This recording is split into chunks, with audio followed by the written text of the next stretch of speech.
Lions win! Lions win! Lions win! I don't know why I'm sounding excited. Probably rooting for the Cowboys to win, but the Lions win 44-30. Huge night for Jahmyr Gibbs. What does it mean for the Niners? How are the Niners looking at the bye week? We got a lot to get to. Sterling Bennett is in the house. It's a Thursday night. I always say Thursday nights are the best nights to stream. Let's go.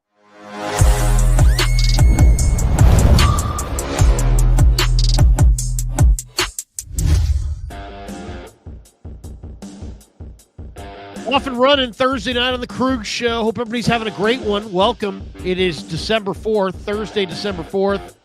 We are brought to you by Pig and a Pickle. The best barbecue in all of Northern California is Pig and a Pickle. Check them out. They're in Emeryville. They're in Corte Madera. They got a third location opening soon in Petaluma. And we will be at Corte Madera Pig and a Pickle on Sunday for the Krueger Show meet and greet. You're all invited to stop by. Have some barbecue, have a beer, maybe a root beer, have a soda, whatever. Have some barbecue, have some brisket, some amazing brisket, and just celebrate the bye week and watch some bye week football, or just go Christmas shopping at the great mall there in Corte Madera in Marin County. You're all invited. We'll be giving away some Krueger Show merchandise. Kev said he ordered a bunch of merchandise for me to give away, so we'll give away some Krueger Show merch. We'll also give away a Ricky Pearsall autographed mini helmet to one lucky Niner fan. So check us out Sunday, December 7th at Pig and a Pickle in Corte Madera. And of course, brought to you by Sleeper. We're also brought to you by Habis Law. We'll talk to you a little bit more about Sharp Corners, sports cards, and collectibles before we get out of here. But welcome to the Krueger Show. And what a win for the Lions. They go to 8-5. Dallas pretty much knocked out. They're 6-1. I bet the Lions in this game minus the 3.5. And I was a little nervous there at the end. And then all of a sudden, you saw them quickly spurt with 2 late touchdowns. And they wind up winning 44-30. It's like this Lions team that I saw tonight, I mean, it doesn't look like they got much defense. They give up 30 points. But their defense really came to play in the first half of this game. And they're a good team. I mean, they might be the best team. And they may not even make the playoffs. And it may be the Lions or the Niners. You know, it sounds like it's not going to be both. Maybe one or the other. We'll have to see how it shakes out. But I think Niner fans probably should have been rooting for the Cowboys tonight. But instead, the Lions get the win. And I can't say I'm surprised. I'm really, Dallas is playing well and they're coming on. But this is a totally different level as far as I'm concerned. Detroit's on a different level than Dallas. And I thought they were going to win comfortably, and they wound up winning somewhat comfortably. What did you think of the game tonight, Sterling? Yeah, the Dallas Cowboys, I thought, were one of the hottest teams in football. I thought they looked like a team that most NFC playoff teams would not want to play, with the offense rolling, the defense kind of finding its footing with Logan Wilson and Quentin Williams as their 2 new additions at the trade deadline. And shockingly, the offense could score some points. The defense couldn't stop anybody, Jahmyr Gibbs, that guy is insane. He's probably the best running back in football, not named Jonathan Taylor this season. He's just been incredible all year long. I think he's terrifying. You can't stop him in the passing game, the running game. And the Lions are a team that, while Dan Campbell's aggressiveness can come back to haunt them, I think that game against Philadelphia was one of the big examples of that. But the Lions are a team where if they're on their game, they can beat anybody at any place at any time.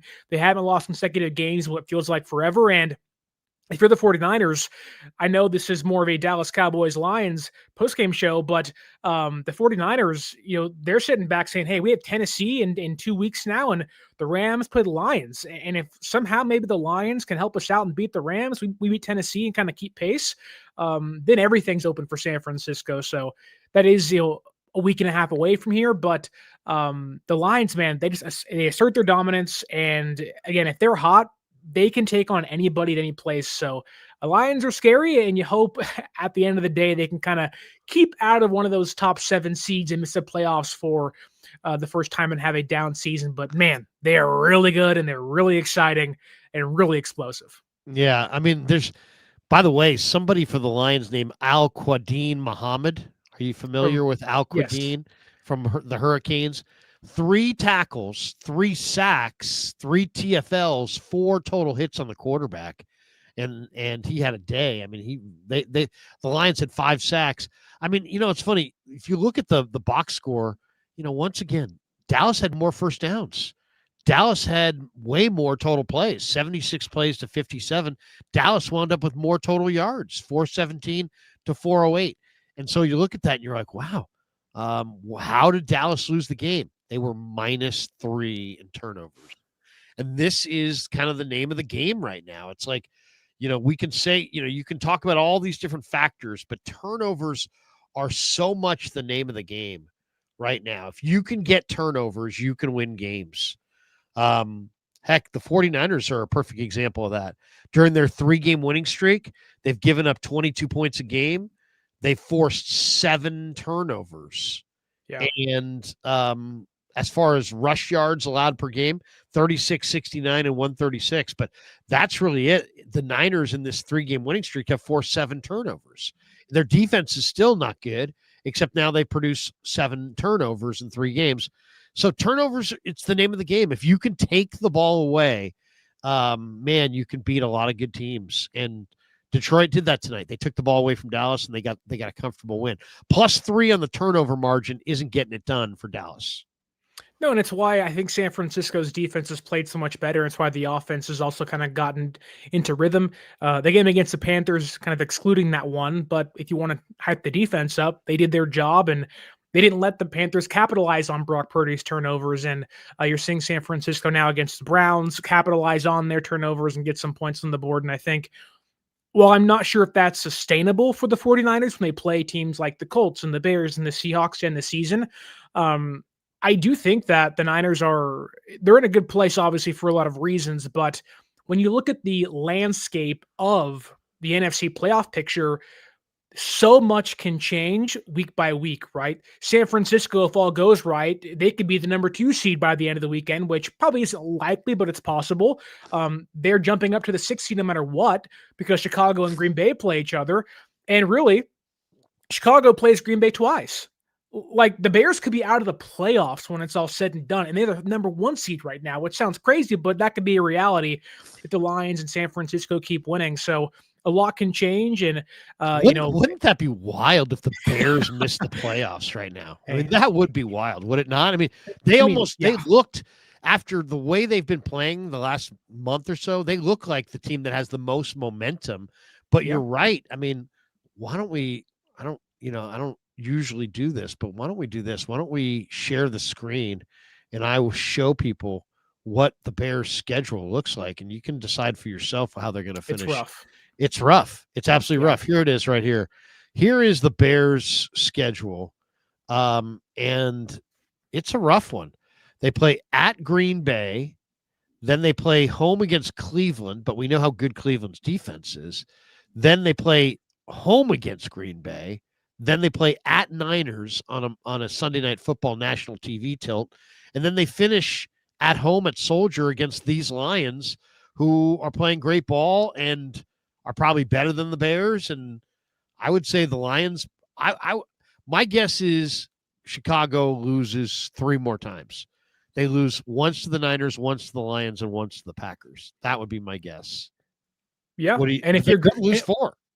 Right. And also, if you're Green Bay, you're hoping you win that second game and get the tiebreaker over Chicago. So, I mean, really, even if the Bears go to the playoffs, they could drop from the 1 seed to the 7 seed and barely make it in, or, they could be traveling to Los Angeles in round 1, or who knows. So much can change. And, I know the Bears fans are feeling good. Ben Johnson's out there tearing his shirt off in the post-game locker room, and Caleb's out there winning some games late and whatnot, and the defense is creating turnovers. But, I have some questions about Chicago. They've only beaten 2 winning teams so far this season. They've had to kind of compile some late-game heroics, but it's worked out for them.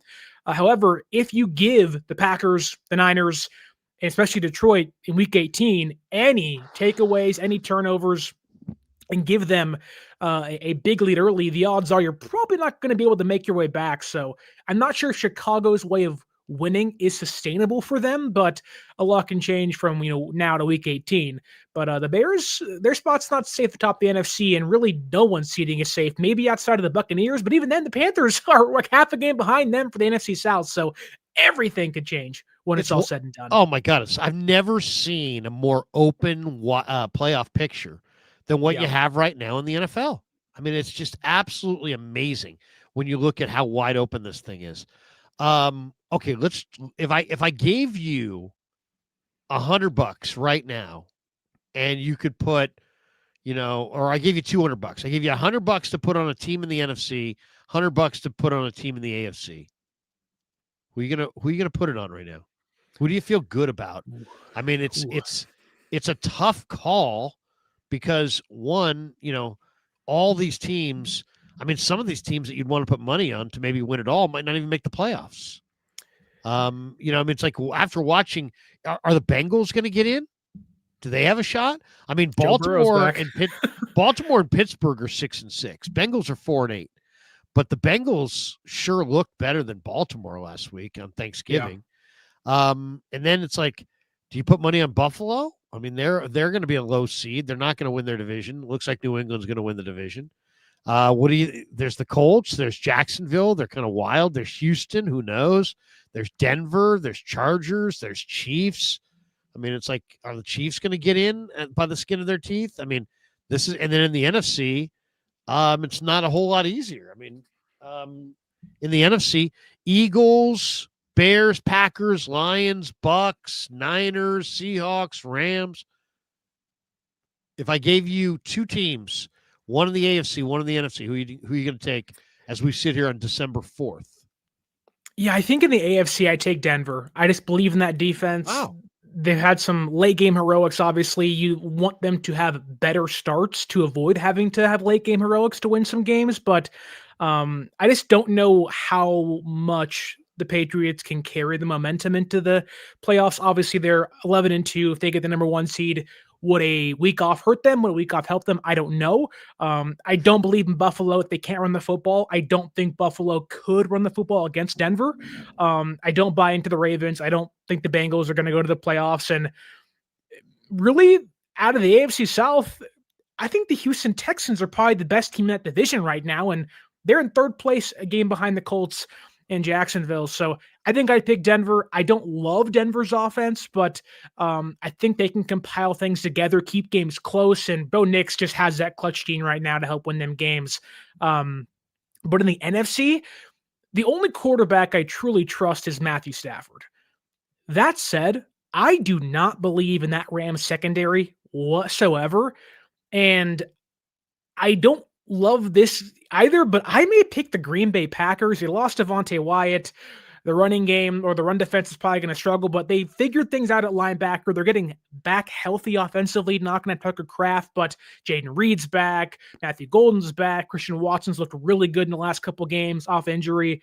So I think I put 100 on Denver and 100 on Green Bay right now, which I don't think if you asked me in the preseason, who are your two picks, those would be the teams, but I think it's Green Bay and Denver right now. Wow. That's interesting. That's interesting. That's why I'm on the show, Larry. Well, keep on your toes.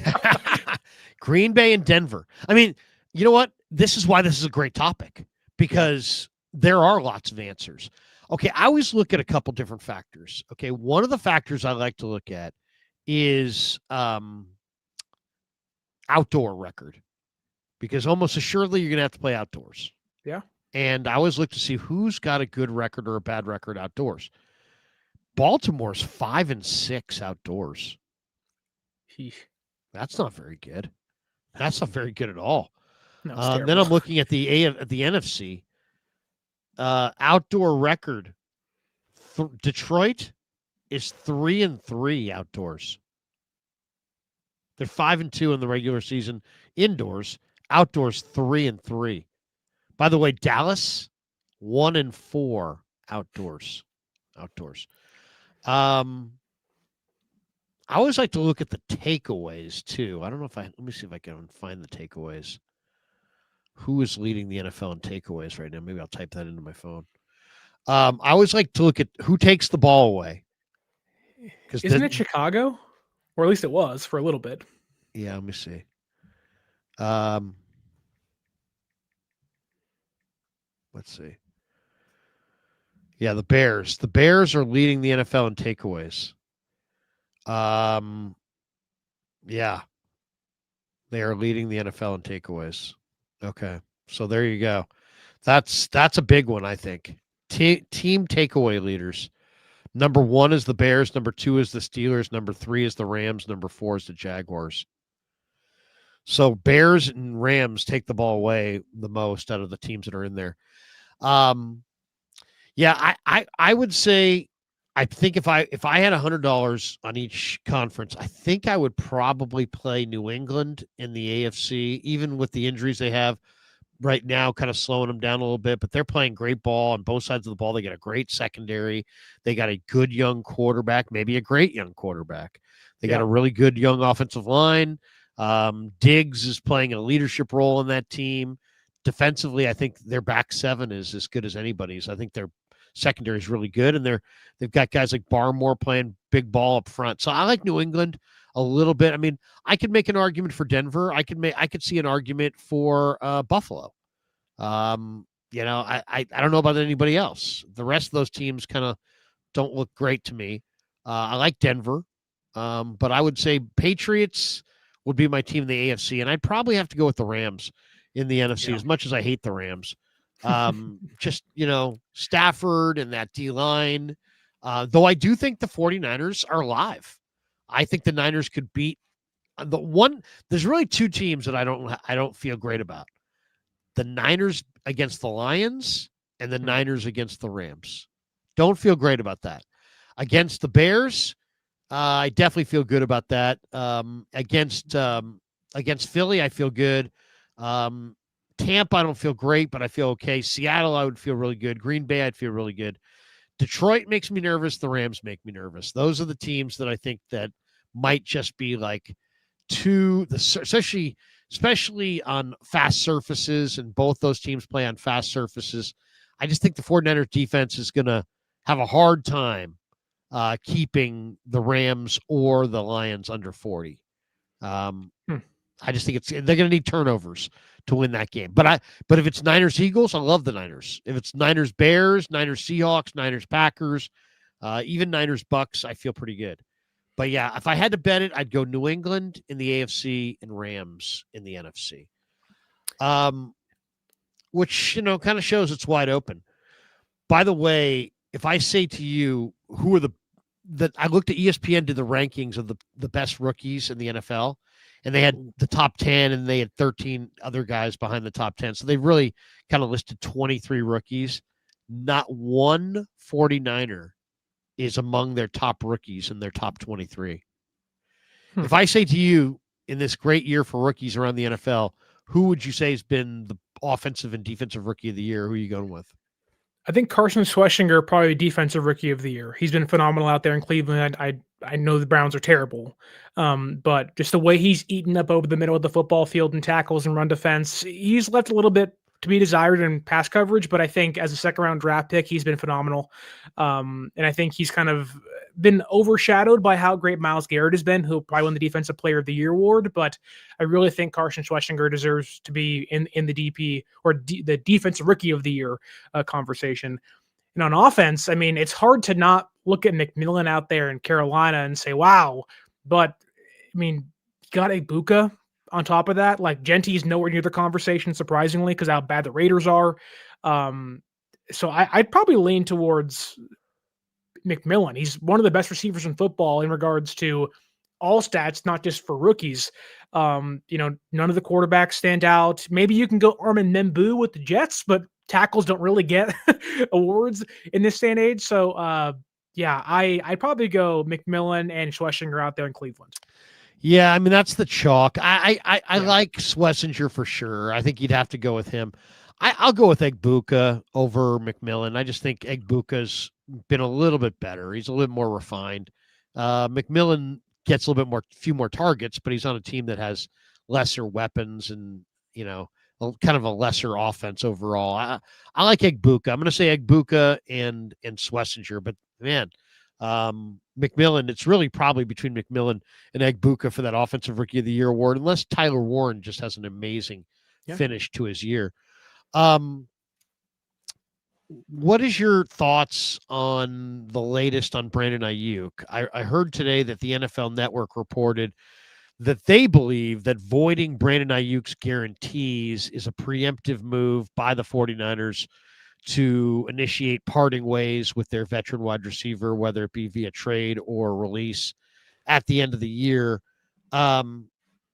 What's your guess? I mean, this is such a weird one because Shanahan's like, hey, we hope he comes back, and I really hope he makes a contribution. Lynch is, I'm very hopeful that he's back. I'm not planning on it, but I'm hopeful. It's like, these guys, is this all lip service about nothing, or is there a chance he plays for the Niners again?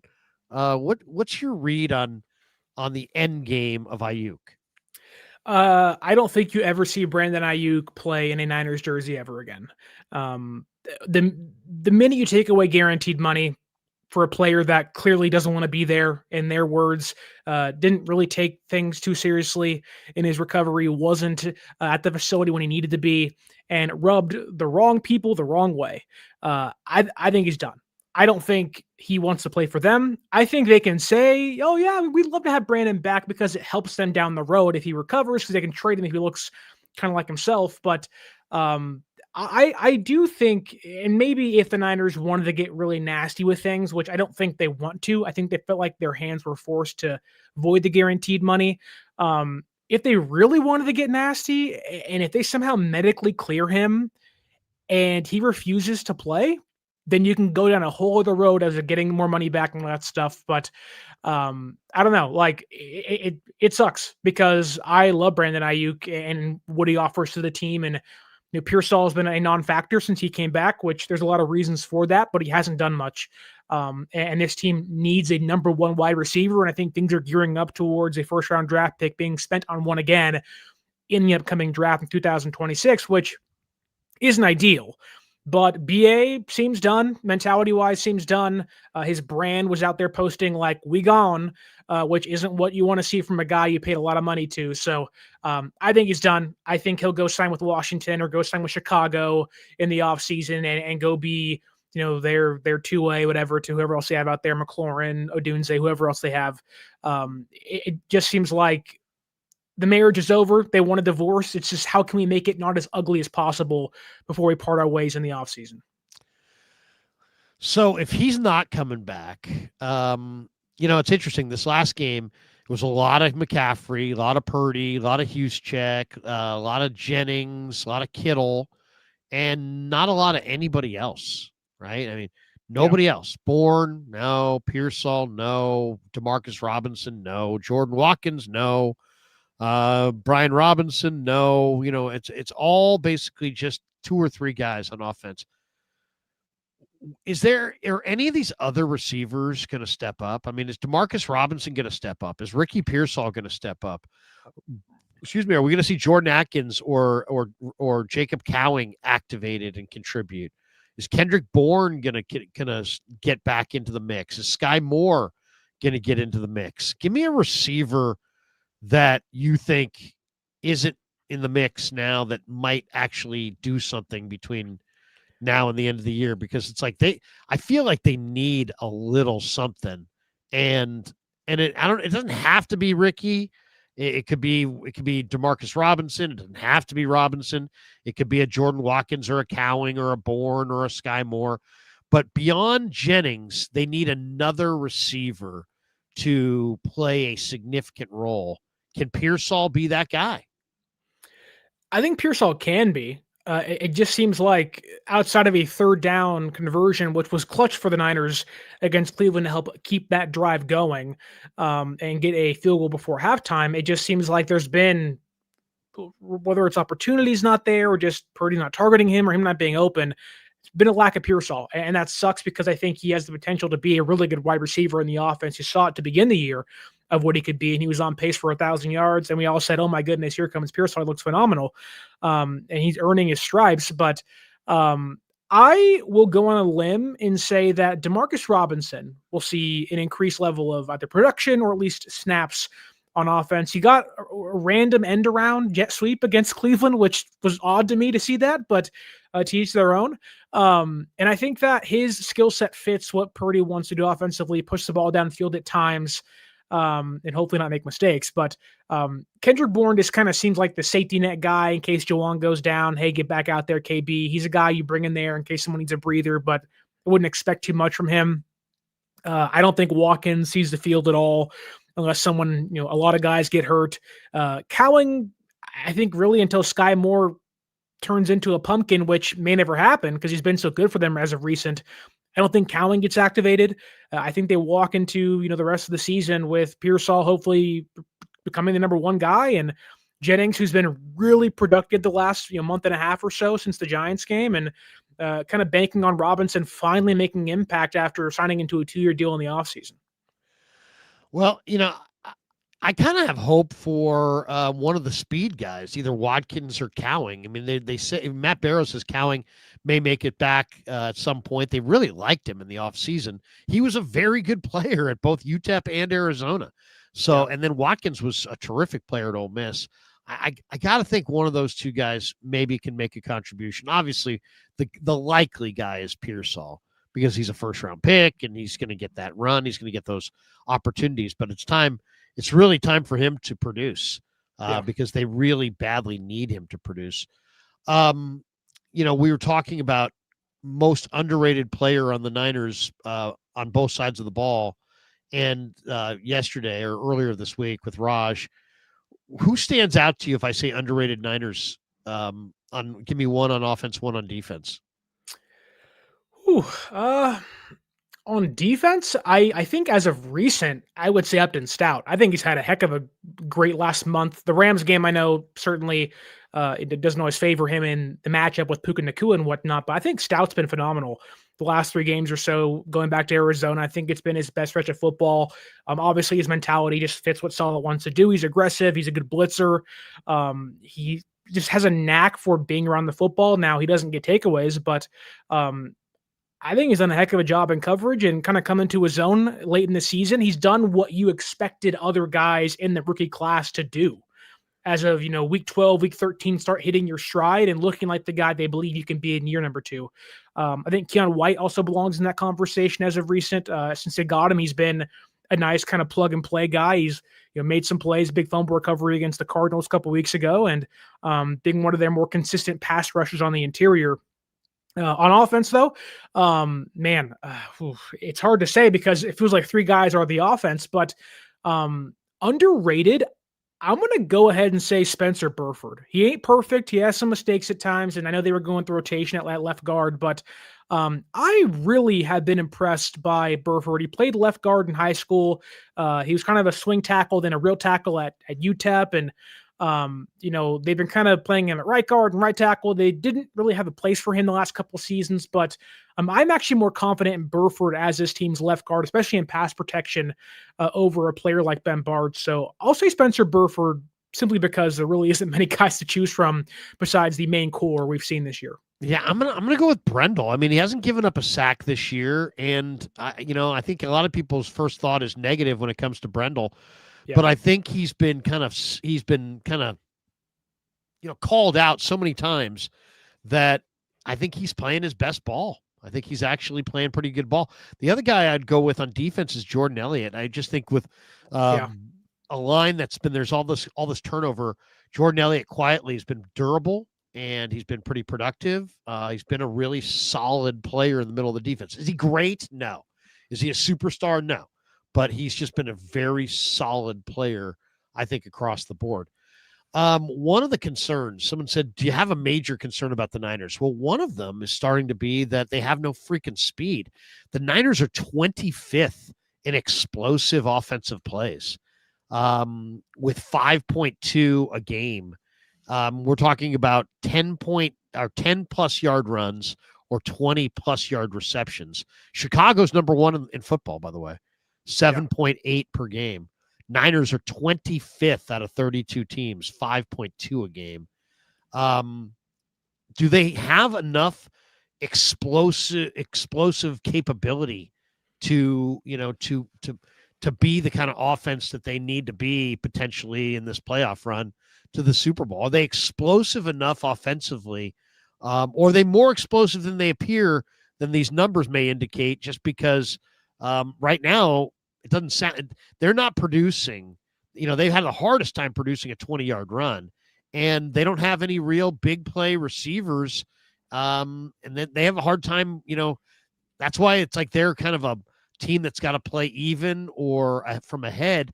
If they fall behind, they don't have the chunk yardage type players to get back in the game. They don't have a Jahmyr Gibbs, really. I mean, I like McCaffrey, but he's not as explosive any longer as Gibbs is, even though McCaffrey's got 13 touchdowns and 85 receptions and 80 plus receptions or 800 plus receiving yards and 800 plus rushing yards. He doesn't have that explosive capability that Gibbs has right now. Yeah, the Niners, funny enough, despite having the name talent, don't really have that dynamic player. Now, I think if Pearsall can find a way to get his groove back and look like how we did to begin the season with Purdy at quarterback, I think you will see a lot more explosive plays. But you're right, there have been a lack of them. And I know some of that and the numbers are probably skewed because Mac Jones was playing quarterback and the offense just wasn't pushing the ball down the field. But had so many injuries on top of that, but I think we have seen them get more explosive since Purdy came back. Kittle had the big 33-yard catch against the Browns. You've seen Juwan come up big a couple times, but that is, I think, one of the bigger things that worries me going into the playoffs, or if they can get there, which I think they will, is that if you're down, let's say against the Rams, you're down 21-0 in the first quarter, you're not coming back. You don't have the dogs to fight back unless you're getting amazing defensive stops, which I know it's happened recently, but quite frankly, I wouldn't bank on it against a good offense like Los Angeles. And you don't really have the offense that can score in a blink of an eye like the Lions, like Green Bay, like the Rams can. So there certainly is a need to have the right matchup for the 49ers. If they can get to the playoffs, I'd rather be playing teams like Philadelphia and teams like the Buccaneers who, their offenses won't give you too much of a fight. They're okay and they have their ebbs and flows, but they're more manageable than the elite teams like the Lions, the Rams, and the Packers on offense. But it's a team that just doesn't, and I don't think it's a speed problem, but they don't have the ability to gain 45 yards on one play like they could 2 years ago. Well, and there's different ways to do it, right? You can throw it short and get run after the catch, or you can throw it down the field, but they're not doing it. One area where the Niners are quite a bit better than last year is penalties. Last year, they had 111 penalties. They were dead last in penalties that benefited them with only 79. This year, they have only 67 penalties, fourth fewest in the NFL, and they have 82 penalties that have benefited them. The real big difference, if you take to the kind of the penalty autopsy, if you will, is that last year the 49ers had 46 pre-snap penalties. This year they have 24 pre-snap penalties. So do you consider that coaching? Is that luck? Is that position coaches? Is that Shanahan? Needless to say, it's a vital factor in the game, and they're better this year than they were last year. Yeah, defensively, I'm sure it is coaching. You have Robert Saleh back and the way he coaches guys and moves guys around and whatnot. And they've had some dumb penalties of recent, especially on special teams. Jordan Elliott had one against the Panthers, and they had the 12th man on the field against Cleveland. So there have been a couple as of recent that have hurt them, but not too many, which has been great because this team can't afford to have a lot of penalties. Like last year's team, I think, had you taken this year's penalty numbers and moved it to last year, maybe there's a couple different wins involved, but being disciplined pays off, surprisingly, in the NFL, and if you don't hurt yourself, you're forcing the other team to make mistakes too. So I'm sure to some degree it is coaching. I'm sure luck's involved as well. We saw tonight the refs just had a very easy flag throwing contest. You've seen in a lot of games this year, just random calls. You're like, where did that come from? But the Niners have been one of the easier watches, is how I'll word it, in the NFL this season in regards to penalties. Shelby Harris, Juwan Jennings. I really don't want to talk about this, but Shelby Harris today, kind of doubled down on it. He went on a podcast, We're the Harrises, a Guerrilla Sports podcast, and the Browns defensive player basically went at Jennings again and kind of doubled down on it. He says, I think the biggest thing that happened is that multiple people in that instance had a couple of issues with things that he was saying. So now it's like he's saying, well, it's not just me that had issue, a couple of people. Well, I mean, what is it? I mean, that always sounds kind of weak. Like, I wasn't the only one who said, there were other guys who also said, okay, great. Then he says, for me, I don't care about trash talk. Great. You can say whatever the hell you want to, but usually when you are inside those white lines, people's families, people's wives, people's children are off limits. Basically, he's saying that he once again, he came out, called out JJ, said he said something he shouldn't have said, didn't say what it was. Now he goes on a podcast and doubles down on it and says again and what it was, that he said something he shouldn't have said. Now he's kind of adding more to the story, saying that it's obviously he crossed some line in relation to his comment about either something he said about somebody's wife or somebody's kid, somebody's family. Big deal, small deal, no deal. This JJ Shelby Harris back and forth. I think it's pretty comical, to be honest with you. I mean, trash talk is part of sports. It's part of football. It's part of basketball. It's even part of baseball at times. You ever play first base? Not the kindest base to be on while you're taking a lead sometimes. It feels like a guy that, when someone goes in is like a tattletale and they go, okay, what happened? You go, well, actually, I didn't see it, but it happened to my friend and I'm going to cope for them. And you're like, what? Like, okay. Like, and we know this. If someone says something across the line to you, you're getting beat by 20 points. Do something about it. Like it's not like you're going to win the game. So if it was that far, and let's say Juwan did talk about someone's mother or child or wife, then do something about it. Harris was talking about, I think, whether it's post game or on the podcast itself, of like, if that happened on the streets, it's like, okay, well, this isn't the streets, first off, but also if you're that mad, do something. Like, it just feels like a guy that they got beat. Juwan probably rubbed it in, and made him feel bad. And, it's okay. Like, move on, dude. You have 3 wins and you just got beat by, 20 points in your own house again by a team that, quite frankly, had 3 turnovers against the Panthers 2 weeks ago. It's like, why couldn't you play better? Myles Garrett had 1 sack. Harris didn't get home once. It's like, you guys didn't look good against a rather average offensive line. So I don't know.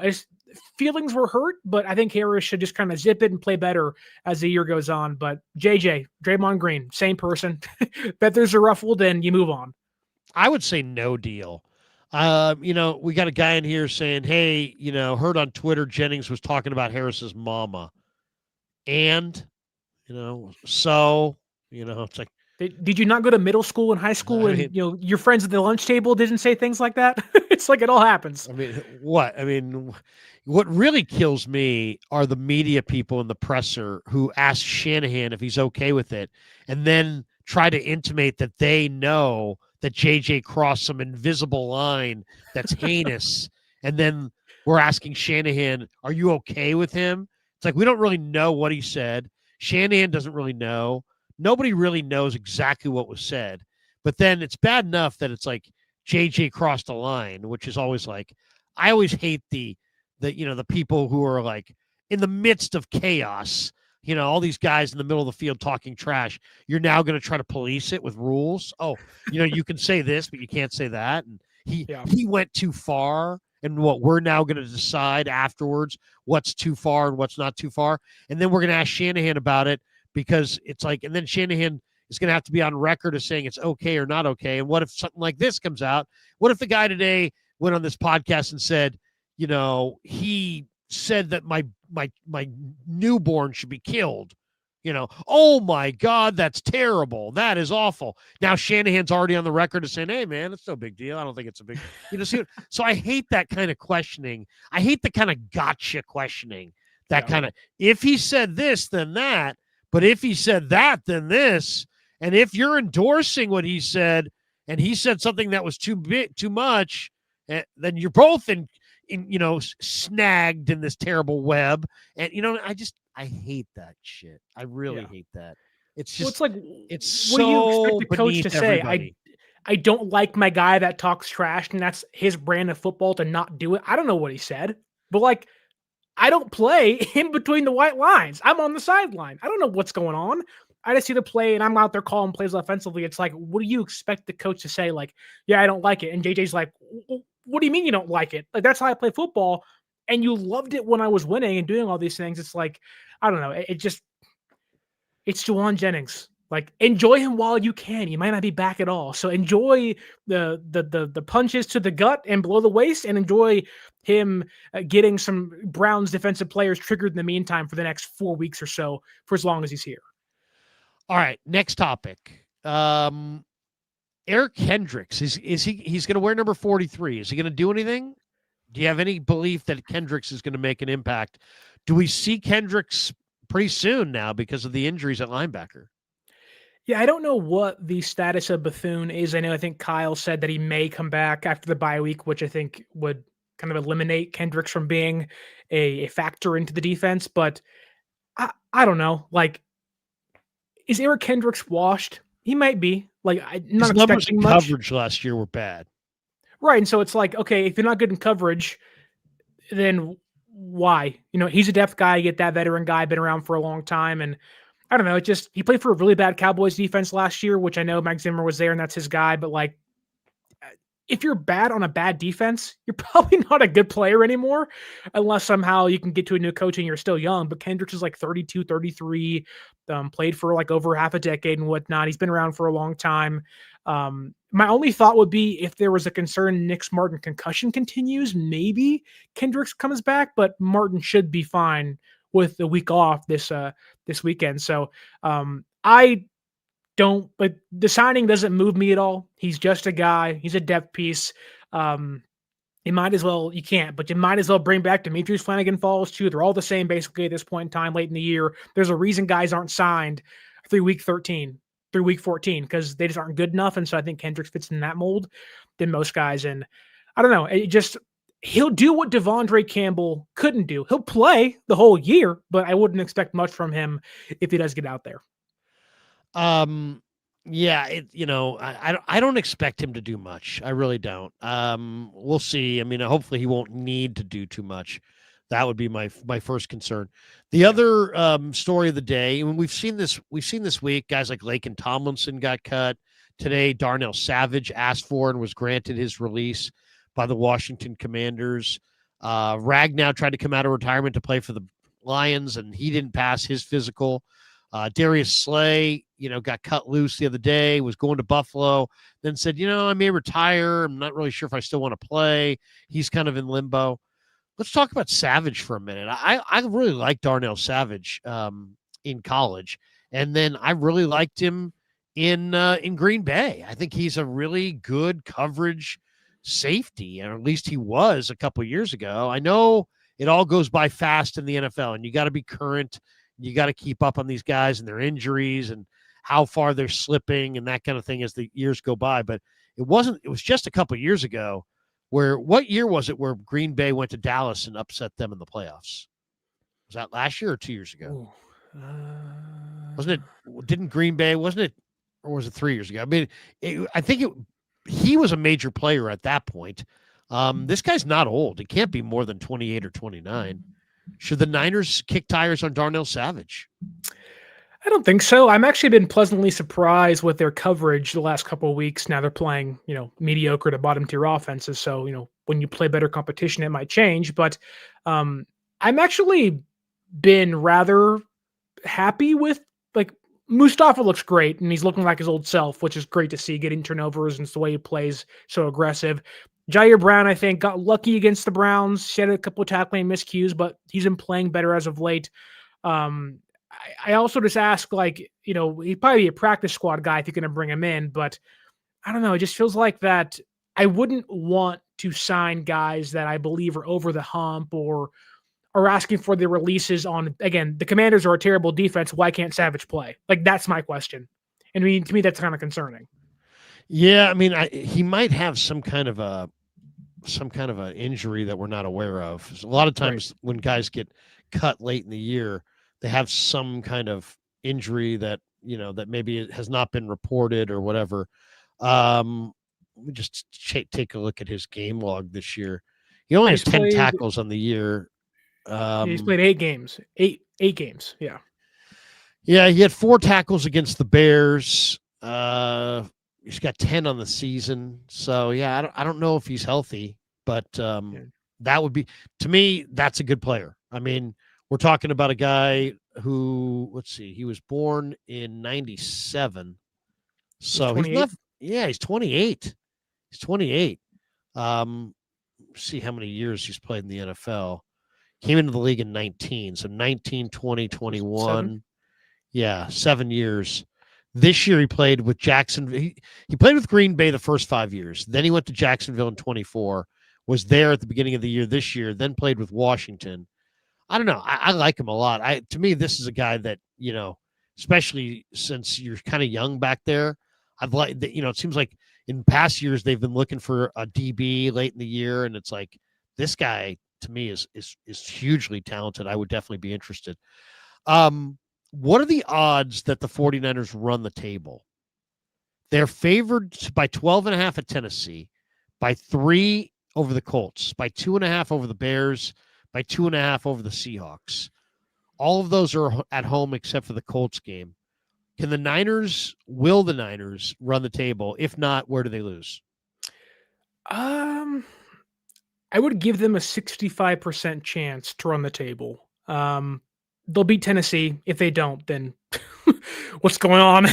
It's not great. The Colts game's interesting because Jonathan Taylor's having a heck of a year, but the Colts are kind of cooling down. They lost to the Texans last week. Daniel Jones is playing with a fracture in his leg, which makes him less mobile, and maybe his accuracy is off. I think they can beat the Colts. They are not going to have Sauce Gardner for what seems like the next couple of weeks or so. DeForest Buckner isn't playing on IR right now. I think they'll beat the Colts, and they can stop Jonathan Taylor. I think if they're going to lose a game, I think it's going to be against Seattle. That just makes sense. You're at home. The Seahawks are a heck of a road team. You're hoping Week 18 doesn't play much of a factor into the wild card race for you or the division race, which it might if things go San Francisco's way. But I think if they lose a game, it'll be against the Seahawks to end the year. Yeah, I don't. To me, if they're going to lose a game, it might be Bears. But we'll see. I mean, I think the Bears just look like they're playing tremendous football right now, and they're really running the ball. Where Indy looks bad, Seattle. I mean, Purdy's got a pretty good record against Seattle. Darnold's not played great recently. Like Darnold really is struggling in the second half of games. If you've seen that, we're here at the bye week, and one of the parts about the bye week is it gives me a little bit more time to start looking ahead to the draft.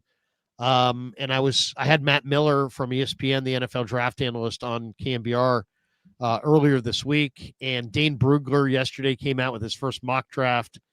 Brugler's top 5 is Fernando Mendoza going to Cleveland, Dante Moore to the Raiders, Arvell Reese to the Saints, Carnell Tate going top 5, 4th overall to the Giants, and then Keldrick Falk, a defensive end from Auburn, going to Tennessee at 5. And then Dane Brugler had the Niners taking Mekhi Lemon, a wide receiver from USC, who's undersized. He's 5'11", 195. A lot of comparisons to Amon-Ra, who also played there. 79 receptions this year, 11 touchdowns. This guy's got great ball skills.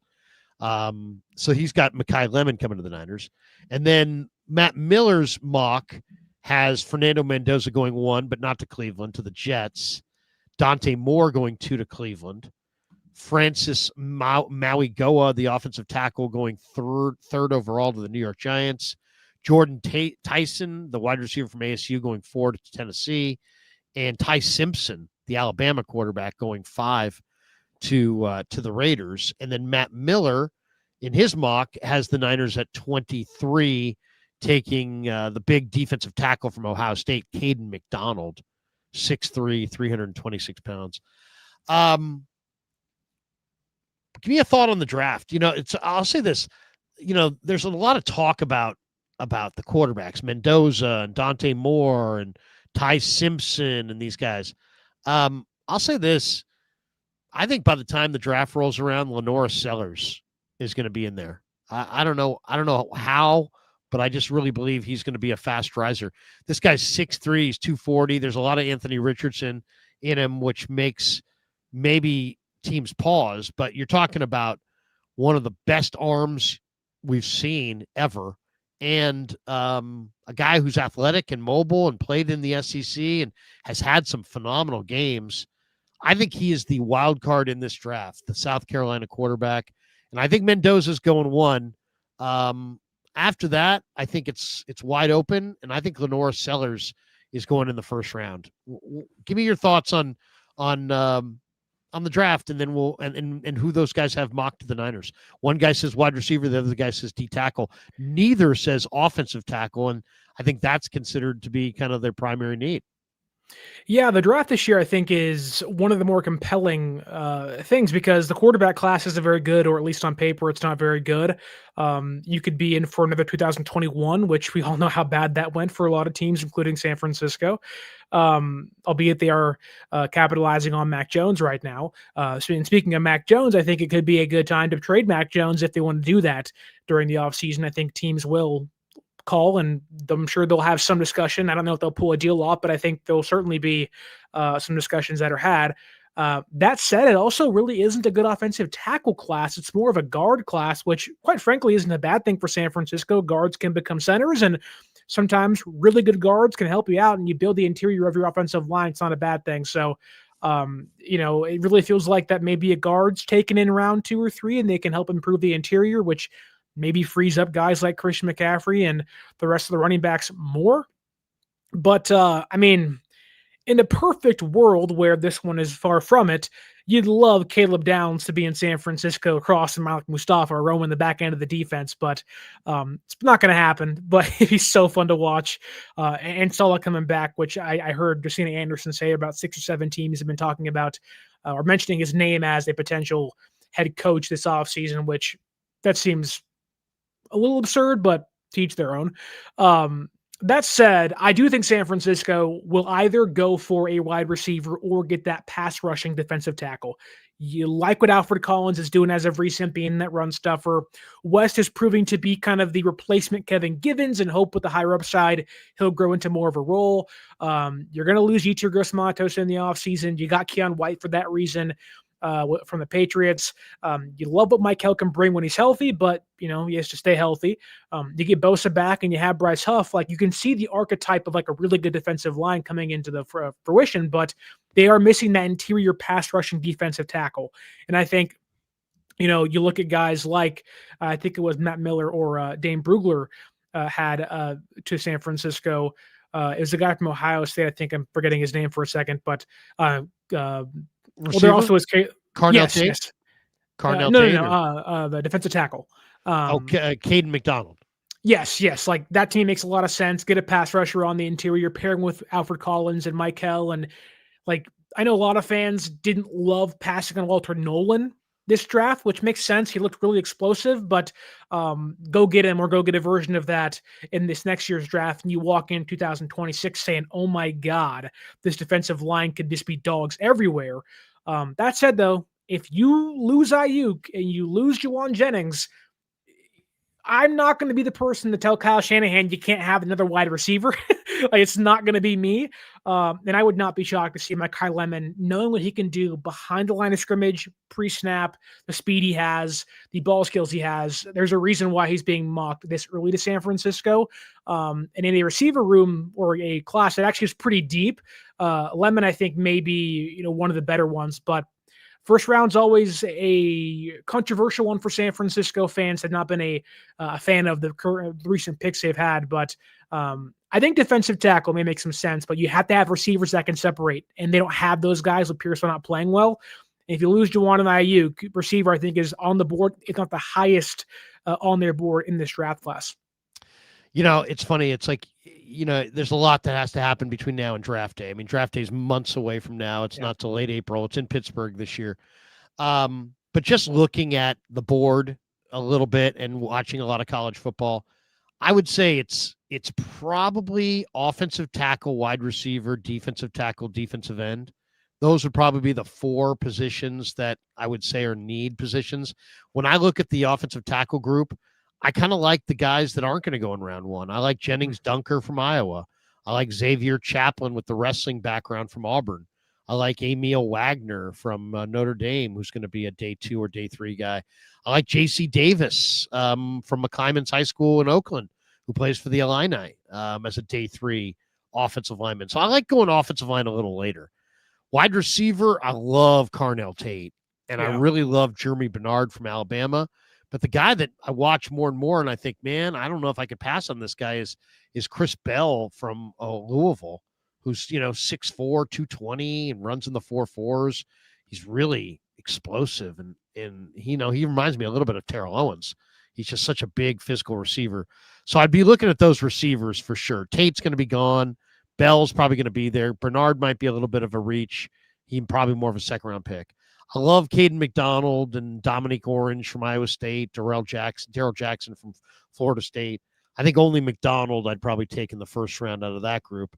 And then the edge rushers. I mean, Cassius Howell from A&M. I mean, yeah, he's going to be hard to pass.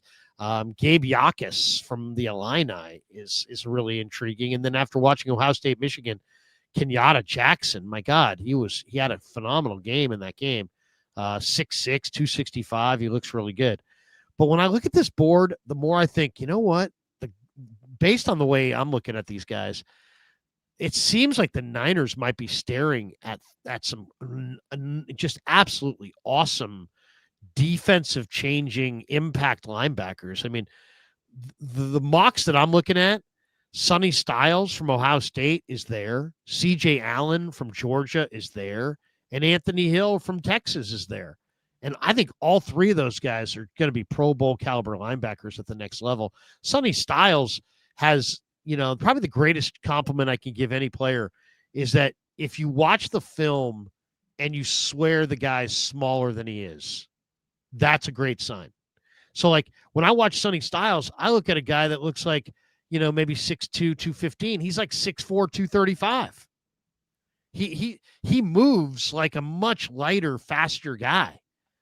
He's amazing. And then CJ Allen from Georgia is just, he is just an awesome linebacker. He's just all around the football. And Anthony Hill might be the best of all 3 from Texas. He's just a blue chipper. So, more than anything, I think the Niners need a great player. So I would take a great linebacker over a good offensive tackle. I would take a great linebacker over a good receiver. I would take a great linebacker over a good defensive lineman. So that would be my first thoughts. I mean, there's a lot that has to happen. Workouts, combine, all that.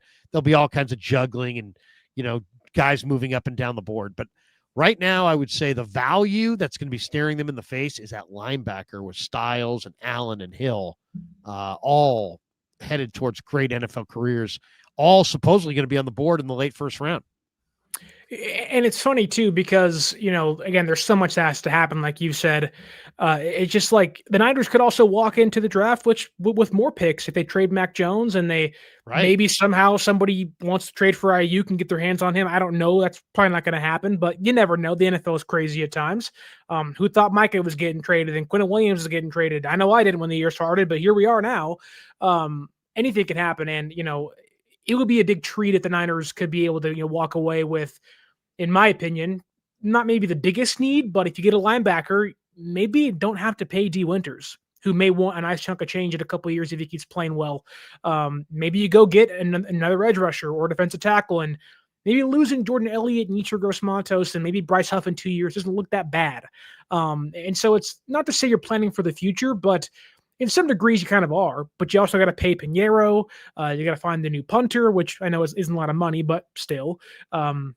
You also might lose 2 coaches. I can almost think about this and guarantee it. If Saleh leaves, Brant Boyer's probably coming with him. Like, that's my assumption. So, like, you may lose 2 coaches again by the beginning of next year. So it's like you may need to get as much talent as you can find. And I think, having the draft picks they have and maybe adding more, I think is the best route for San Francisco to help replenish their team and continue to kind of grow in this retooling season they've had this year. We should tell everybody that the Krueger Show is brought to you by our good friends all season long at Sleeper. Thanks to Sleeper for being a proud sponsor of the Krueger Show. Football season all season long is presented by Sleeper, the fastest growing fantasy platform in the world. It's a one-stop shop. You get blazing fast news, real-time stats, group chats, season-long leagues, and, of course, Sleeper picks for daily fantasy. Use promo code Larry, and Sleeper will match your first deposit up to $100. Links in the description. Terms and conditions do apply. Kev sent me a copy of my Sleeper lineup for tonight. I had Dak Prescott throwing a pick, winner, covered. I had or what's he? Yeah, throwing. No, did he cover? Yeah, did Prescott throw a pick? Let's find out. Yeah, he did. Yes, he did. I had Pickens with an anytime touchdown. I had Montgomery with an anytime touchdown. I had Gibbs with 32.5 receiving yards, and I had Isaac Tesla with an anytime touchdown. So we did not win tonight. The Tesla call was good, though. He got one. Yeah, Tesla got one. Gibbs had over 32.5 receiving yards. Did he not? Let me double check that. Gibbs had 77 receiving yards, way over. Yeah, so he had over the receiving yards. David Montgomery, 1 touchdown. Okay, so he had the anytime touchdown. Pickens, I had an anytime touchdown. He did not. That was where I lost. Ryan Flournoy got the touchdown for Dallas. Yeah, so I got them all. We got them all except for one. So we went 4 out of 5. 4 out of 5. Anyway, huge fan of Sleeper. Thanks to Sleeper for being a proud sponsor of the Krueger Show. They're a great sponsor and they do an incredible job. And people love Sleeper. So thanks to Sleeper for being a proud sponsor of the Krueger Show. And it's always fun. The one thing about Sleeper is it's a lot of fun. And there we go. You get $100 deposit match up to $100 if you use code Larry. So use code Larry at Sleeper, Larry. All right. One of the exciting announcements of the day is that Roger Craig is one of the senior finalists for the Hall of Fame. How incredible would it be if Roger Craig made the Hall of Fame? This is my dream scenario for Super Bowl week. Niners, Patriots, dynasty of the 90s and 2000s against the dynasty of the 80s and 90s, and actually not 90s, 2000s, dynasty of the 2000s and beyond against the dynasty of the 80s. At Levi's, that would be amazing. And to me, if Roger Craig were named a Hall of Famer during Super Bowl week, that would be fantastic. To me, he belongs, and it's long overdue. What do you think, Sterling? How do you feel about Roger Craig going to the Hall of Fame? I mean, it's like you said, it's overdue. He's a guy that he just was so ahead of his time. You look at all the stats you see, and it's Christian McCaffrey and Marshall Faulk, and then it's Roger Craig right there with 1,000 yard seasons and the receptions and the rushing. He just was so different. He was a player that you didn't see every single day, where now you see guys all across the NFL, Jahmyr Gibbs, Christian McCaffrey, Jonathan Taylor, guys that can catch and run with the best of them. And it just, Roger Craig is somebody that set a standard that guys really didn't start to copy for a decade after he was gone. And so, it's so overdue. He's a guy that just didn't really get the flowers he deserved in his time, and he isn't getting them now. And I think if you turn the clock back and you took every single young NFL fan, someone that's under the age of 30, and made them watch Roger Craig film, you'd say, "Oh my gosh, why isn't this guy more talked about?" And it's because of Jerry Rice and Joe Montana and other guys that has overshadowed him, and Barry Sanders and Walter Payton, guys who clearly deserve their flowers as well. But Roger Craig, just so good. Even a guy in the fan base sometimes, or younger fans, don't really know about him very much. Frank Gore, but who's Roger Craig? And you're like, please go back and watch a guy that he just the epitome of consistent. He was a guy that you just said he can get it done every single way possible. And he's a big dude. He'd lower his shoulder, but also make a few guys miss in the open field too. So Roger Craig, deserving Hall of Famer, and hopefully he gets in this year. Well, I mean, give you an example of why I'm such a Craig fan for the Hall of Fame. Okay, take tonight's game, for example. Okay, Dallas had 200-yard receivers, right? CeeDee Lamb, 6 catches for 121 yards. Ryan Flournoy had 9 catches for 115 and a touchdown. in that game, those two receivers went off. Well, guess who didn't go off? Javonte Williams, right? Because he only had 17 carries for 67 yards. Because he had 200-yard receivers, he got 17 carries. So he didn't go off.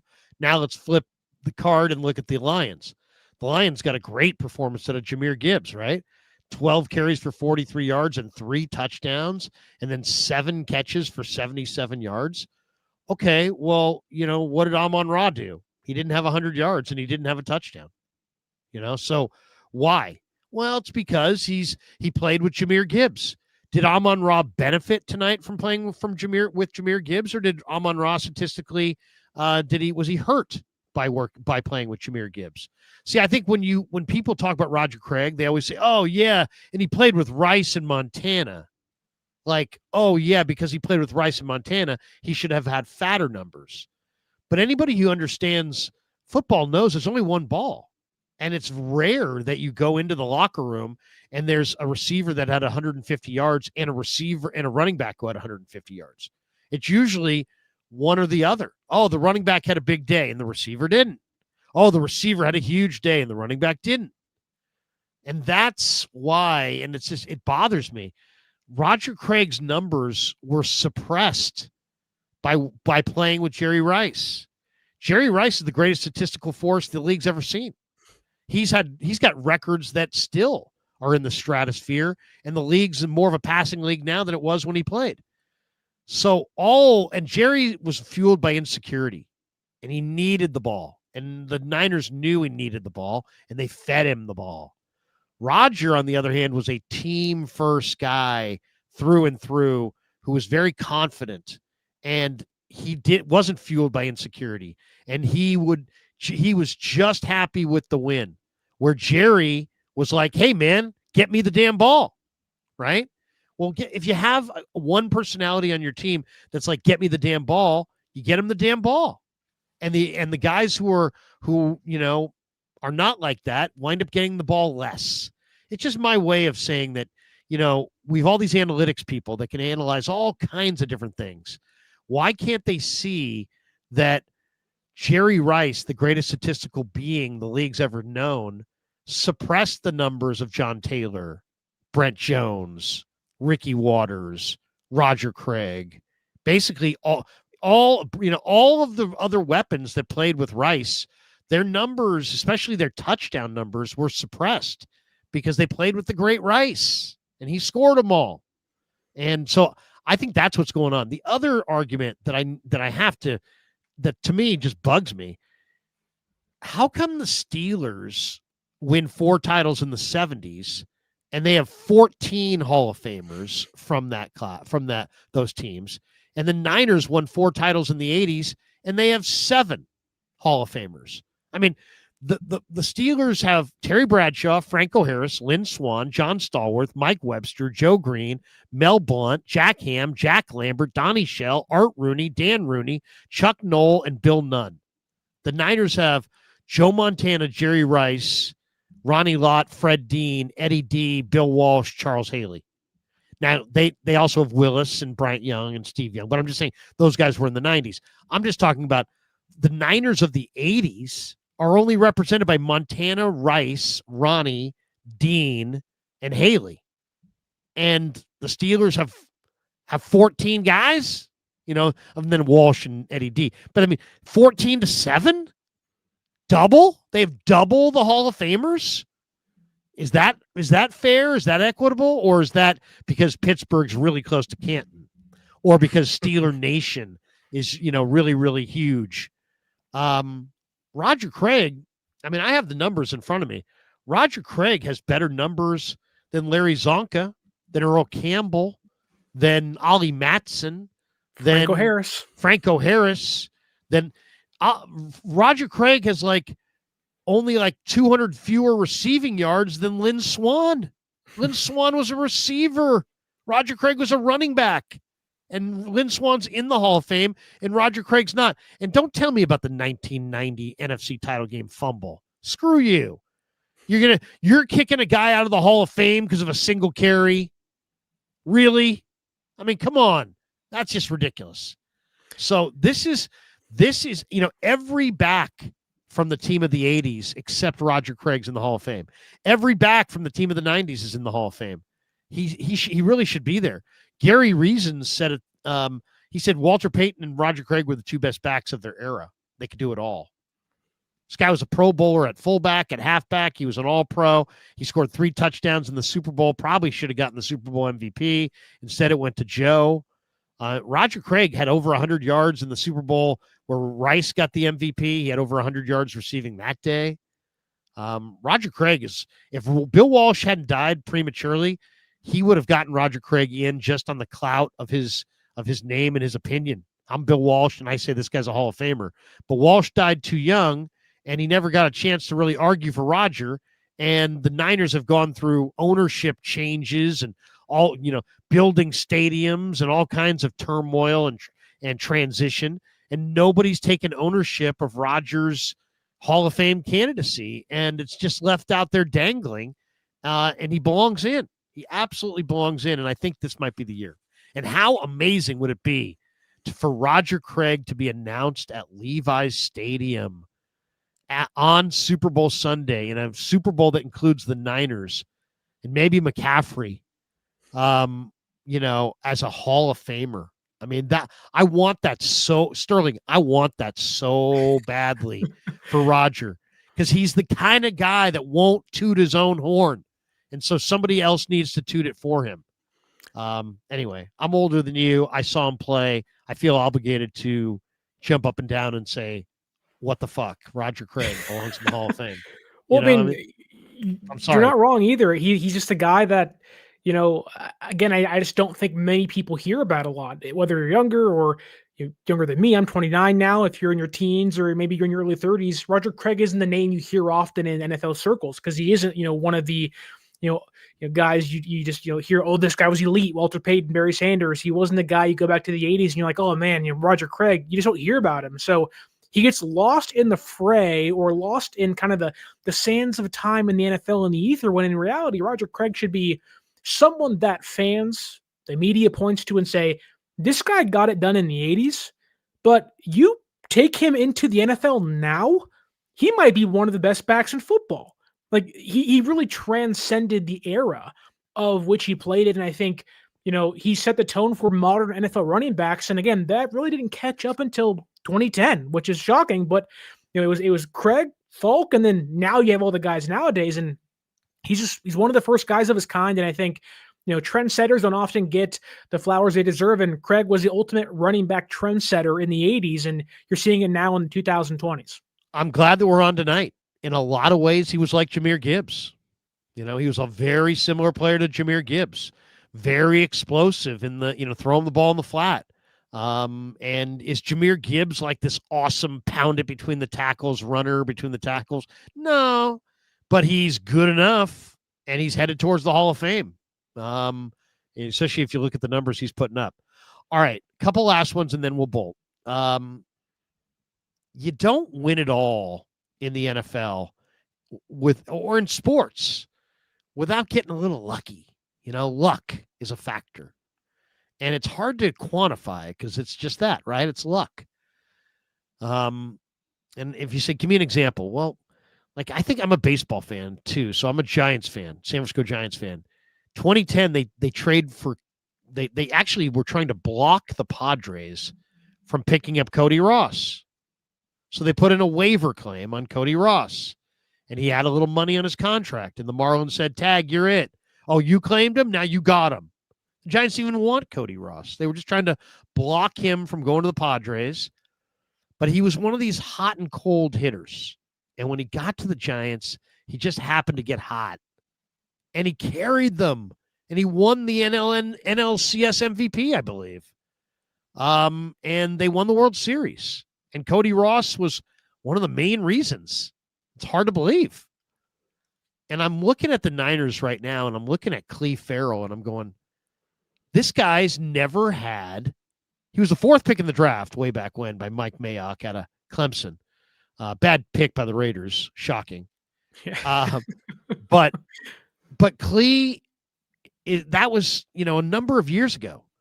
That was his best his rookie year, I think it was 2019, was his best year in the NFL. He had 4.5 sacks in 15 games.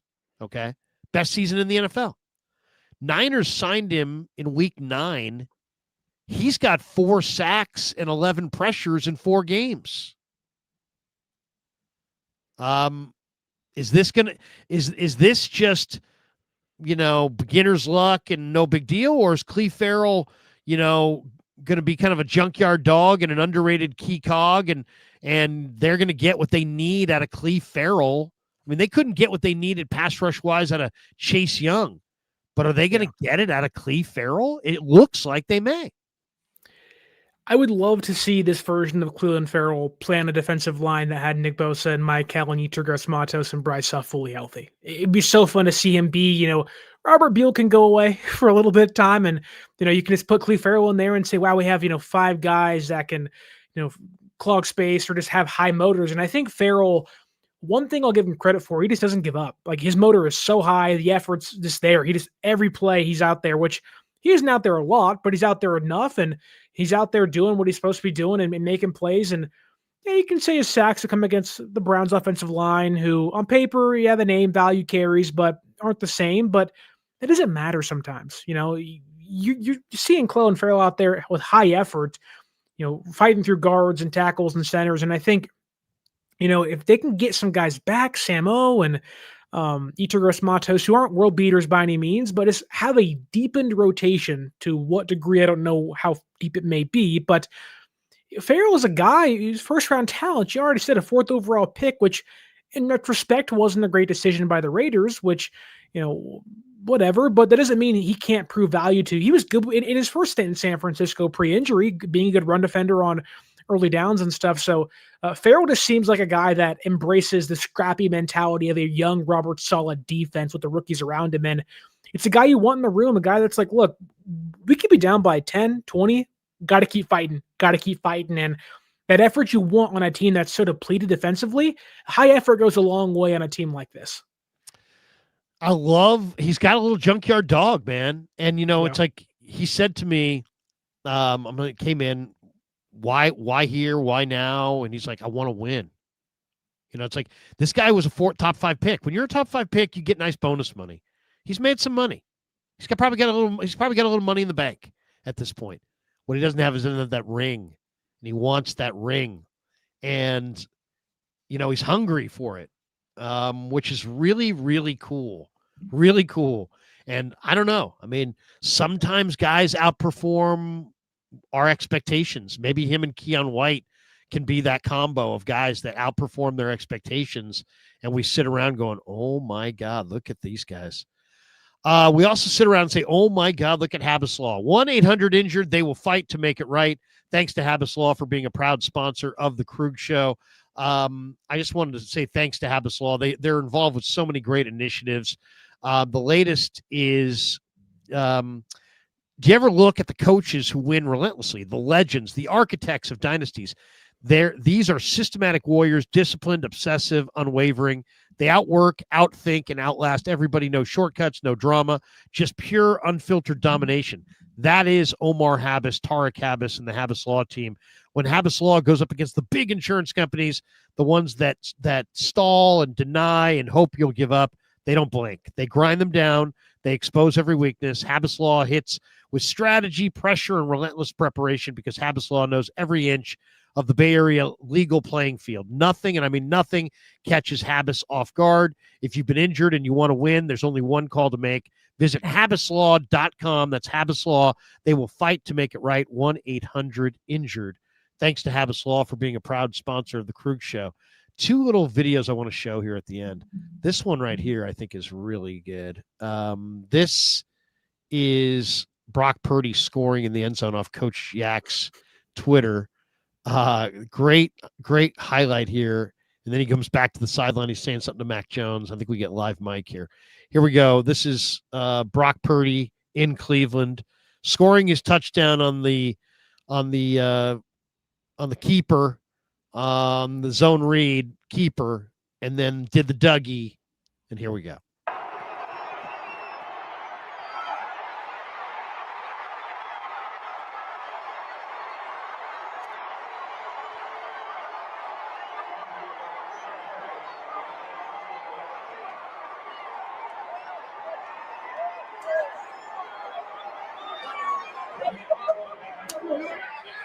He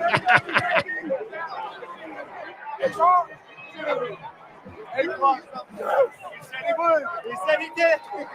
Man of his word. There you go. Man of his word. And it looked like Mac Jones was fired up for him. What do you make of Purdy right now? He showed in this last game that he can move. He got away from Isaiah McGuire. To me, the arm strength, the accuracy, and the escapability are the three factors. If he shows arm strength, if he shows escapability, if he shows accuracy, I'm not worried. In this game, he really did show all three, and more than anything, showed that he's in total command of this offense. He's got some swagger, man. He's got some swagger.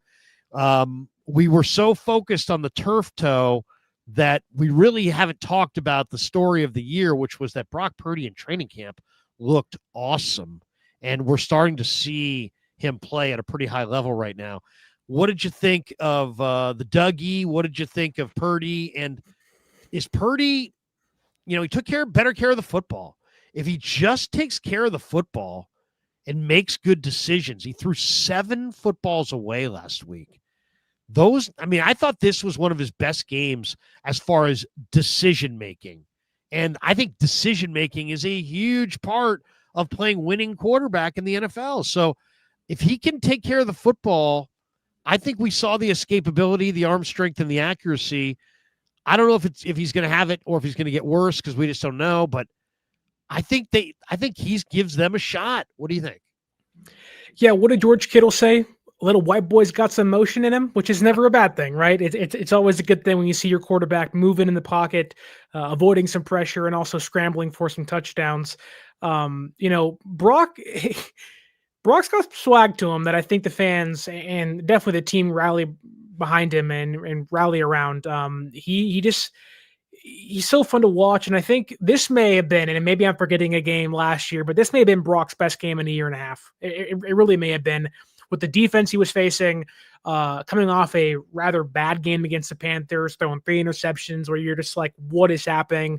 Part of the fan base was asking for Mac Jones to come out there and questioning Purdy's longevity as a team starter, at least this season. I think he answered that call really well. I thought, he pushed the ball downfield selectively, which I think is a big thing for him. Sometimes Purdy gets into these over-aggressive mindsets where it's like, okay, I don't mind you taking chances downfield, but I think it's more about being selective in your decision-making. And I think, I've always said on my own channel that, people love Gunslinger Brock when he's out there making plays, but sometimes gunslingers miss a few times. And I'd rather Brock be a sniper than a gunslinger. Take your chances when you have to, be more selective in your decision-making and, know who you're targeting. Maybe on the run with open field in front of you, throwing a ball to Pearsall isn't the best decision with the guy in front of him. But if you can get, Kittle on the sideline with the 1v1, take a chance every time. Kittle's going to bring the ball down a lot. And so I think Purdy's hitting his stride. Now, will it continue? I don't know.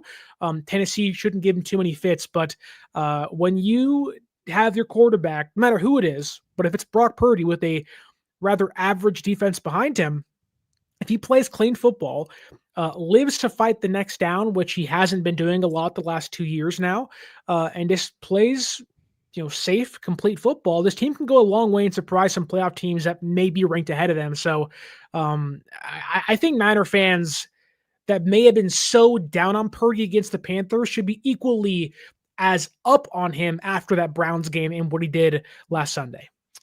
I don't know if you saw this. This also is pretty good. I was going to read it to you, but now I see the cut, the actual clip of it, so I'll let you hear it. This is Fred talking about Brock, and listen to this. This is some really great stuff from Fred Warner.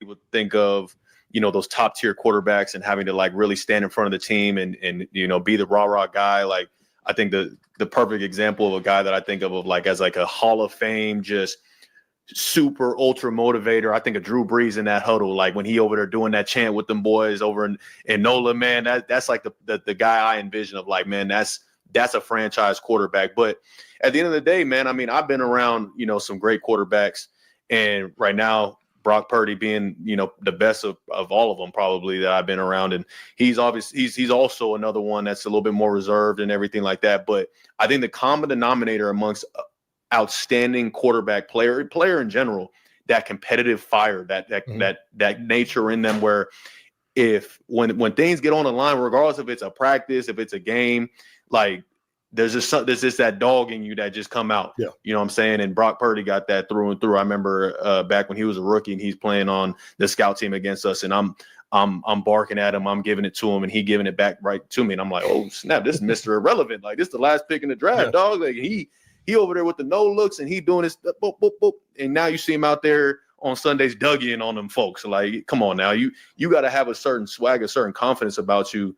That's what the team rallies around. It's not about the rah-rah speeches. Them speeches are great, if given by somebody that has a conviction to give them. But at the end of the day, players rally around confident individuals who are competitive in what they do. So, and of course, there's different tiers of a competitor, in my opinion.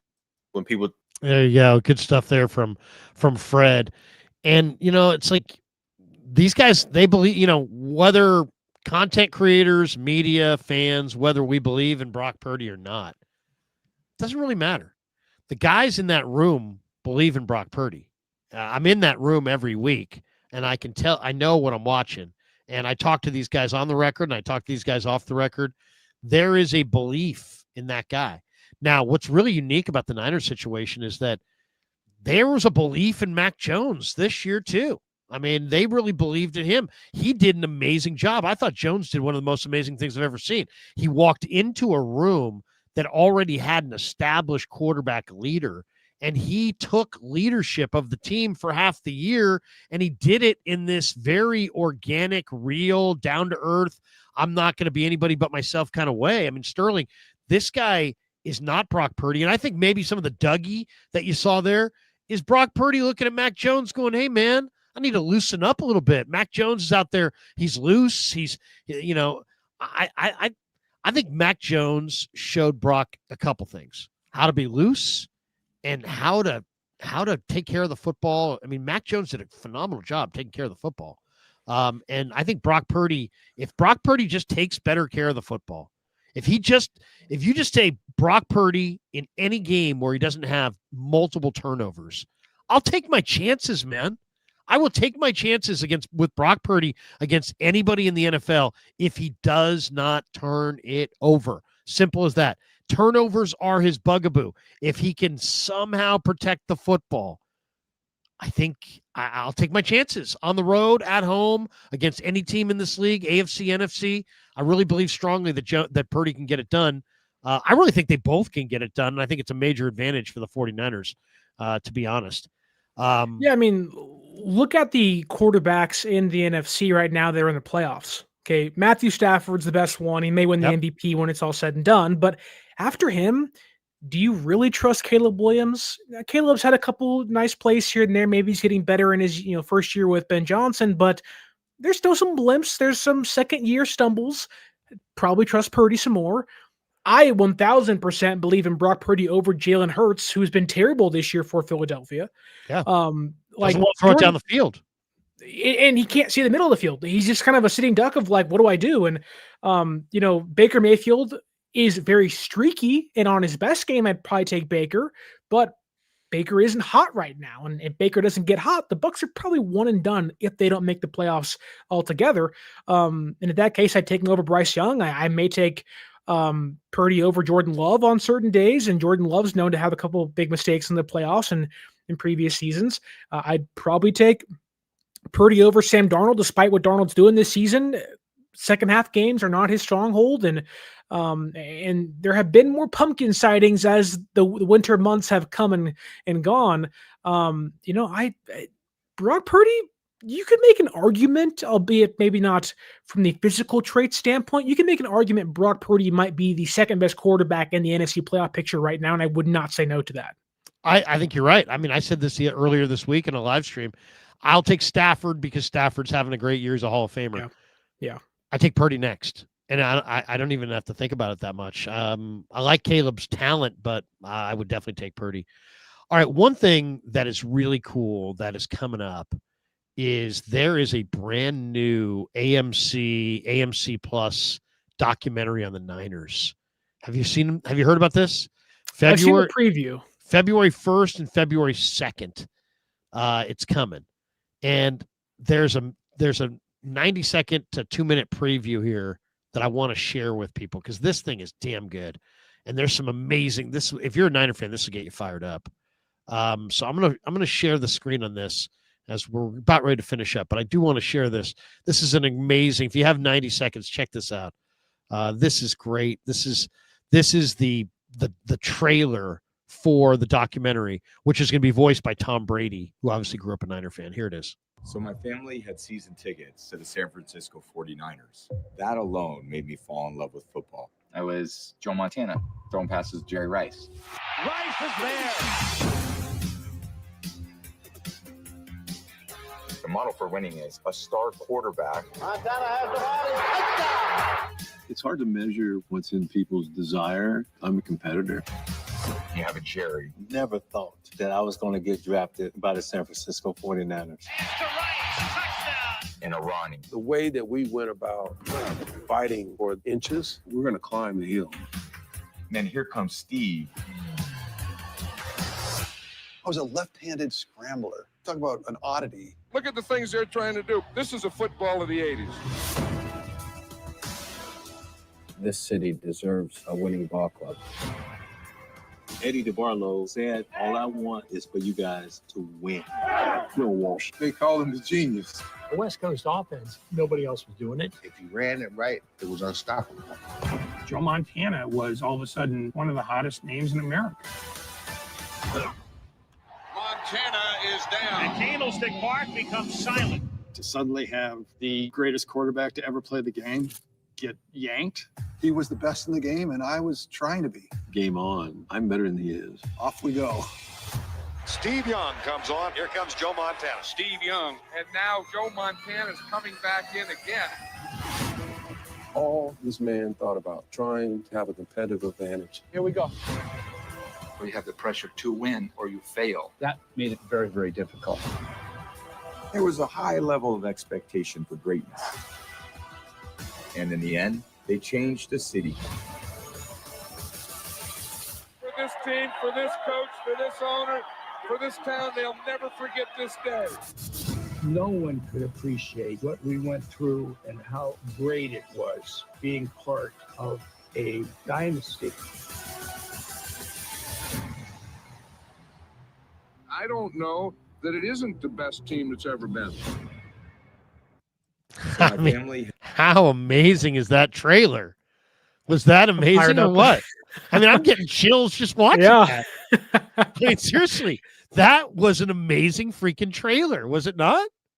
Yeah, I may have to get AMC Plus just to watch that because, I mean, I didn't get to see that, obviously. And, you know, me and my father got to experience 3 Giants World Series championships. And we haven't got to see the Niners win a Super Bowl together. A lot of heartbreak involved in the last 30 years being a Niner fan. But man, that is the one thing I want in my life. So to watch that and experience what he got to live through, I think would be a big thing. I mean, he's a big Bill Walsh fan and, you know, big Niner fan of the 80s, obviously, but to be able to see and witness what he got to experience for, you know, 5 times in his lifetime would be awesome to watch. And that it just looks incredible. It looks incredible. Think about this.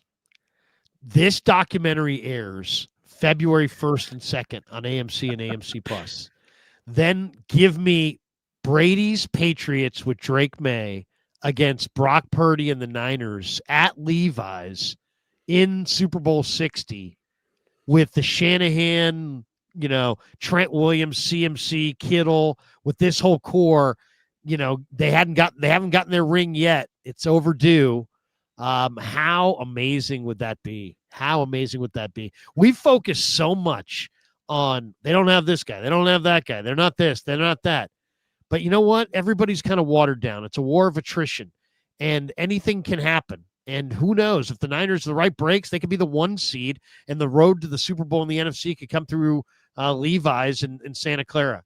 But how amazing would it be to get Brady voicing this thing and then the Super Bowl the next week in the Bay Area with the Niners and the Pats, and the Niners get the 6th. Purdy gets his, Shanahan I'm dreaming it. I'm dreaming it, man. I'm trying to speak it into existence, man. I'm dreaming it, but I can also see it. It's like it's a dream, but it's not like a distant dream. It's like it's possible. It's there. It's there for the taking. All right, we got. But that's what the bye week is for, to dream. There you go. You go. Two super Steph and 49ers. If Drake May is the MVP favorite, why is Vrabel the coach of the year favorite? If you have a true MVP, then it's expected of the coach to be 10-2. So which one is it? Well, it's because they, it's the first year, Vrabel as the coach and the low expectations, and the coach of the year thing is in all sports is a little goofy. It's like we, the media, are going to decide who the best teams are. We are not scouts. We're not coaches. We're just observers. We're going to decide who the best teams are. And then when we're fucking wrong, we're going to correct it by saying, well, this guy deserves the coach of the year. All those years that Dusty Baker won manager of the year, it wasn't that he wasn't deserving. He was very deserving, but those teams were really just not respected. Nobody respected who Jeff Kent was, or Rich Aurelia, or Bill Miller, or any of those guys. Bill Miller won a batting title with the Red Sox. Rich Aurelia hit 37 home runs one year. Jeff Kent won an MVP. These guys were good, but there were some years there where it was like, look, they've got nothing, so it must be destiny. And it's like, okay. So if your premise is wrong, your conclusion's going to be wrong. I kind of feel like the manager of the year award and the coach of the year, it's a lot based on who's doing well based on what we thought they were going to do, and who are we, right? Just imagine if they voted. Well, I was just saying, just imagine if they voted on other awards like they vote on Coach of the Year award. Of you weren't supposed to be good, but now you're really good. Right. It's like, okay, Cal Raleigh, you for sure beat Aaron Judge because who are you, Cal Raleigh? Right. It's like, come on. It's like, does Daniel Jones deserve the MVP? No. It's but you wrote him off, and now he's having a pretty good year with the Colts. It's like, okay, that's not how things work. And so, Vrabel's doing a heck of a job, but there are a lot of teams, a lot of coaches doing a heck of a job this year. Shanahan, McVay's having a great year. Obviously, the Rams are really good, but Donald in Seattle, Ben Johnson, there's so many good coaches out there doing a heck of a job this season. And Canales in Carolina, Steichen. There are a lot of these guys doing good jobs. Clarence Beeks 415 says, "Hell yes, 5 Super Bowl trophies." Yeah, that thing fires you up.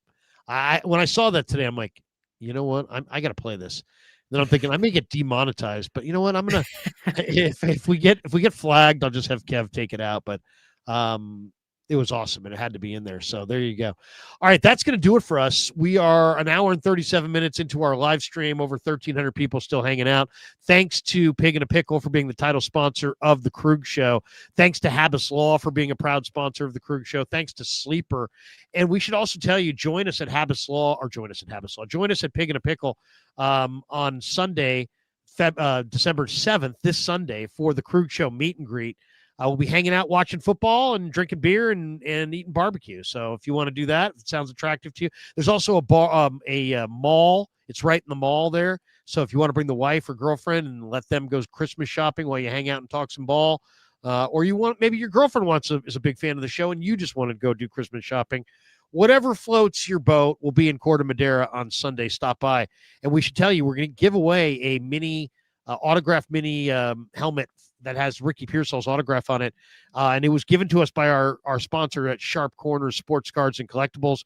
The great Anthony Catania donated that. It's at 205 Cypress Avenue in Pacific Grove, California, along the Monterey Peninsula. He's a great call. He's a great follow on Instagram at 831 Sharp Corners 831 on Instagram. Give him a call at 831-521-5264. And by the way, for Krug Show listeners and viewers, anything that you order from Sharp Corner Sports Cards and Collectibles between now and the end of the year, if you just mention my name, free shipping. So you order a helmet and you want it shipped to Buffalo, Anthony's going to pay that shipping for you if you say you're a follower of the Krug Show. So thanks to Sharp Corner Sports Cards and Collectibles for being a great sponsor of the Krug Show. There we go. We got this guy saying 50,000 people going to show up for Lowry. I hope it's not too many people. I want the place to be packed, but it is this kind of a small barbecue place. But hey, more the merrier, and we'll hang out and watch some ball. And it's my one weekend where I get the bye week. I'm going to bring my wife out. So if you guys want to meet my lovely wife, Amy, you can meet her. Kev's not going to be there since he's going to be he's still in Hawaii. He's flying home from Hawaii on Sunday. But I'm going to bring my 2 younger boys with me, and we're going to hang out, and it's going to be a fun afternoon. So hope to see you all there. I'm really thankful for what has happened to the Krug show.